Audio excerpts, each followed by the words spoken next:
Channel. I hope कि आप सब लोग बहुत अच्छे होंगे। मुझे ब्लॉग में आना है इसलिए मैं ऐसे कर रही। ये ब्लॉग नहीं है, जो भी है। ओके ठीक है। तो मैं बैठ गई हूँ साड़ी पहन के, हेयर स्टाइल करके। तो मैं today I recreate Gangubai makeup look. मैं कोशिश करूंगी करने की। मैं उतना तो प्रोफेशनल मेकअप आर्टिस्ट नहीं हूँ, तो एक्यूरेट वो गंगूबाई का लुक मैं शायद ही नहीं कर पाऊँ। फिर भी मैं कोशिश करूंगी। तो गंगूबाई रिलीज हो गया है 25 फेब को। तो वो है डायरेक्टर संजय बंसाली के मूवी। तो उस मूवी का स्टोरी को मुझे बहुत भाई है, मुझे बहुत अच्छा लगा उसका स्टोरी। मैंने नहीं देखी है, तो फिर भी मैंने स्टोरी को सुना है, तो मुझे स्टोरी बहुत अच्छी लगी है। तो गंगूबाई का असली नाम है गंगा हरजीवन दास काठियावाड़ी। तो गंगा हरजीवन दास काठियावाड़ी से कैसे गंगूबाई बनी है उसका ही स्टोरी है, जो बहुत सुंदर है। तो मैं मेकअप करते करते वॉइस ओवर पे आप लोगों के साथ स्टोरी भी शेयर करूंगी। तो चलिए मेकअप को स्टार्ट करते हैं।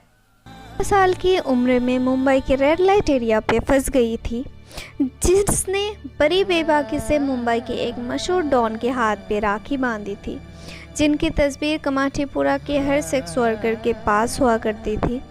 और मुंबई में काम करती सेक्स वर्कर के अधिकार के लिए वो प्रधानमंत्री तक पहुंच गई। एस हुसैन सादी की किताब माफिया क्वींस ऑफ मुंबई। आखिर कौन थी वो माफिया क्वीन, आइए जानते हैं उसकी कहानी। काठियावाड़ गुजरात में रहने वाली गंगा बाई के नाम गंगा हरजीवन दास काठियावाड़ी से तो उनका माता पिता उनको पढ़ाना लिखाना चाहते थे, पर गंगा के मन किताब में कम बल्कि काठियावाड़ से मिलो दूर मुंबई के फिल्मी जगत में गुम था। आशा पारीक और हेमा मालिनी की बहुत बड़ी फैन थे वो। उनकी तरह वो अभिनेत्री बनना चाहती थी, पर वो अभिनेत्री तो नहीं बन पाई, बन गई है मशहूर प्रोस्टिट्यूट। गंगा सिर्फ 16 साल की थी जब उसको रमनीक नाम के एक शख्स के साथ प्यार हो गए थे। रमनीक गंगा के पिता के लिए काम करता था, पर गंगा के घर वालों को इस रिश्ते पे बिल्कुल ही मंजूरी नहीं थी। तो वो लोग भाग के शादी करने की फैसला कर लिया था और काठियावाड़ से सीधे सपनों की नगरी मुंबई आ गए। कुछ दिनों एक साथ रहने के बाद रमनीक ने गंगा को कहा इन दोनों के लिए वो घर देखने जा रहे थे। तब तक वो उनके मौसी के साथ रहे। तो उनका मौसी आए और टैक्सी में बिठा के गंगा को ले गए, पर रमनीक की मौसी के घर तो नहीं गए, सीधे पहुंच गए मुंबई के मशहूर रेड लाइट एरिया कमाठीपुरा में। असल में गंगा के पति रमनीक ने गंगा को धोखा दिया और मात्र 500 रुपये में उसको बेच दिया। 16 साल की गंगा ने इस हादसे को बर्दाश्त नहीं कर पाई और बहुत चीख मचाई। आखिर में उन्होंने हालात के साथ समझौता कर ही लिया। वो चाह कर भी वापस काठियावाड़ नहीं जा सकती, क्योंकि जाहिर सी बात है बेशलय से वापस आई गंगा को अब घर वाले भी स्वीकार नहीं करती। गंगा हरजीवन दास अब बन गई थी गंगूबाई। एक बार की बात है, शौकतपुरा नाम के एक पठान कमाठीपुरा में आए। उसने गंगू के साथ ज़बरदस्ती किया, बदसलूकी की। वो बड़े बेरहमी से गंगू के साथ पेश आई।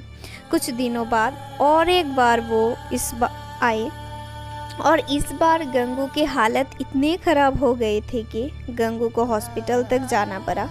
इस हादसे के बाद गंगू ने ठान लिया कि इस आदमी को वो पता लगा कर ही रहेंगे। लोगों से पूछताछ के बाद उसने पता लगा ही लिया। उसका नाम था शौकत खान। वो मशहूर डॉन करीम लाला के लिए काम करते थे और पता चलते ही गंगा सीधे पहुंच गए करीम लाला के घर। करीम लाला ने उसको छत पे बिठाया और उसके लिए खाने पीने की भी व्यवस्था किया, पर गंगू ने खाना तो दूर, पानी के गिलास को भी हाथ नहीं लगाया। उसको समझ आ गया कि करीम एक बेश्या को अपने घर में नहीं बुलाना चाहता है। उसने करीम से कहा कि अपने आप के घर में नहीं बिठा के आपने मुझे छत पे बिठाया। अगर मेरे आने से आपके घर गंदा होता है तो आपके घर के किचन से आई हुई इस बर्तन को मैं भला क्यों गंदा करूं? करीम गंगू की बात सुनकर हैरान रह गए। उसने पूछा, आखिर बात क्या है? तो गंगू शौकत के बारे में सब कुछ करीम को बताया और सब सुनने के बाद करीम लाला ने बोला, अगर ये सच बात है तो इसको डरने की अब कोई बात नहीं। बस अगली बार जब शौकत यहाँ पर आए तो मुझे बताना, मैं सब संभाल लूँगा। करीम की बात सुनकर गंगा के आँख में से आंसू आ गए और उसने कहा, आज तक किसी भी मर्द ने मुझे इतना सुरक्षित महसूस नहीं करवाया। गंगू ने उसके बाद अपने पर्स से एक धागा निकाला और करीम के हाथों पे बांध दी और बांध के बोली, आज से आप मेरे राखी बाई हो। तकरीबन 2-3 हफ्ते बाद शौकत वहाँ पे आए और करीम लाला को खबर दी गई थी। करीम लाला खुद शौकत को मार मार के अधमरा कर दिया। बाहर से निकलते वक्त करीम लाला ने बोला, गंगू मेरे राखी बहन है, इसके साथ कोई ऐसा बदसलूकी करने की कोशिश भी की, सोचा भी तो मैं उसका हाल भी ऐसा ही होगा। करीम लाला के ऐसा करने के बाद कमाठीपुरा में गंगू की धौंस जम गई। इसके बाद गंगू ने कमाठीपुरा के घरेलू चुनाव में हिस्सा लिया और जीत हासिल की। गंगू एक सेक्स वर्कर से गंगूबाई कठियावाली बन गई। गंगूबाई ने रेड लाइट एरिया के सेक्स वर्कर के लिए कई बड़े काम किए हैं। इस काम में सेक्स वर्कर की सुरक्षा हो या उन पे हो रहे अन्याय, गंगूबाई ने ऐसे महिला को इंसाफ दिलाने कोई भी कसर नहीं छोड़ी। इस पे लड़की को बिना उनके अनुमति से या धोखे से यहाँ पर लाया गया है। गंगूबाई ने उनको रिहा करवाया और अपने घर भेजा वापस। से वो पावरफुल बनती गई और जब वो भाषण देती थी तो लोगों को हिलाकर रख देती थी। ही नहीं, जैदी के किताब के अनुसार कमाठीपुरा से सेक्स वर्कर को हटाने की मांग किया जा रहा था। तो उस वक्त गंगू ने उनके हक के लिए प्रधानमंत्री तक पहुंच गए। करीबन 1 सदियों से कमाठीपुरा की महिलाएं इस काम से जुड़ी हुई थी। इस फैसले से उन सभी के ज़िंदगी में काफ़ी असर पड़ता। प्रधानमंत्री के साथ मीटिंग ऑफिशियली कहीं पे मेंशन नहीं थी, पर जैदी ने इस किताब में माफिया क्वींस ऑफ मुंबई में जाकिर किया कि नेहरू जी ने गंगूबाई से सवाल किया कि वो इस धंधे में क्यों आई। वो अगर चाहती तो जॉब और पति दोनों ही उसको मिल सकती थी।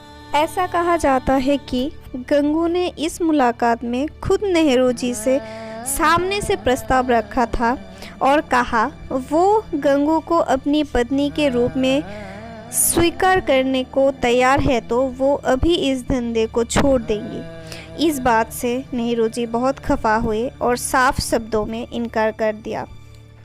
तब गंगू ने बताया, प्रधानमंत्री जी नाराज़ मत होइए, मैं सिर्फ मेरे बात को साबित कर रहा था। सलाह देना आसान है पर उसको खुद अपनाना मुश्किल बात है। मुलाकात ख़त्म होने पर नेहरू जी ने गंगूबाई से वादा की उनके मांगों पर वो ज़रूर ध्यान देंगे। फिर और क्या, कमाठीपुरा से हमेशा के लिए वेश्यालय को हटाने के काम रुक गई थी। कमाठीपुरा की महिलाओं के लिए गंगूबाई माँ जैसी है। वो वहाँ के सेक्स वर्कर के पास अभी भी उनकी तस्वीर है। उनके मरने के बाद उनका एक स्टैचू बनवाया गया जो आज भी मौजूद है कमाठीपुरा में।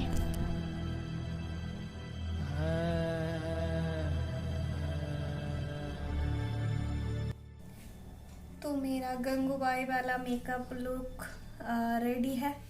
कैसा लगा आप लोगों को बताना ज़रूर।